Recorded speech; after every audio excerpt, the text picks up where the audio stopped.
Hi guys! Hi everyone! Good evening! Good evening sa lahat. So ayan, nandito na naman tayo guys. Makibalita, makichismis, makimarites sa mundo ng show business.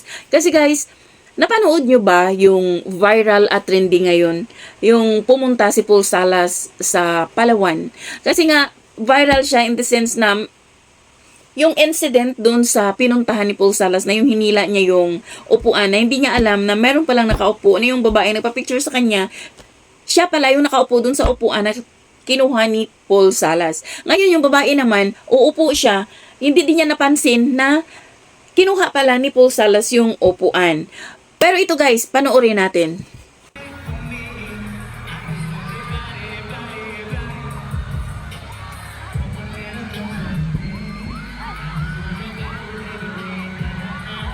Ako naman yun, pangalan niya si Ma'am Katrina. Nagsorry naman ako kay Ma'am Katrina. Sabi ko, Ma'am, naku, pasensya na. Hindi ko napansin. Sana makabawi ako sa iyo soon. Sana makabalik ako sa Brooks Point, Palawan. At for sure, nasabi naman niya, okay lang naman daw at nag-enjoy naman din daw sila. Nag-usap na rin naman na kami ni Ma'am Katrina. At bati naman kami. Okay naman kami. So yan, okay na ang lahat. Sabi ni Paul, nakahingi na siya ng tawad. At sabi nga niya, lesson learned, dapat next time magdala na siya ng kanyang sariling upuan. So yun lang guys. Thank you for watching. Bye!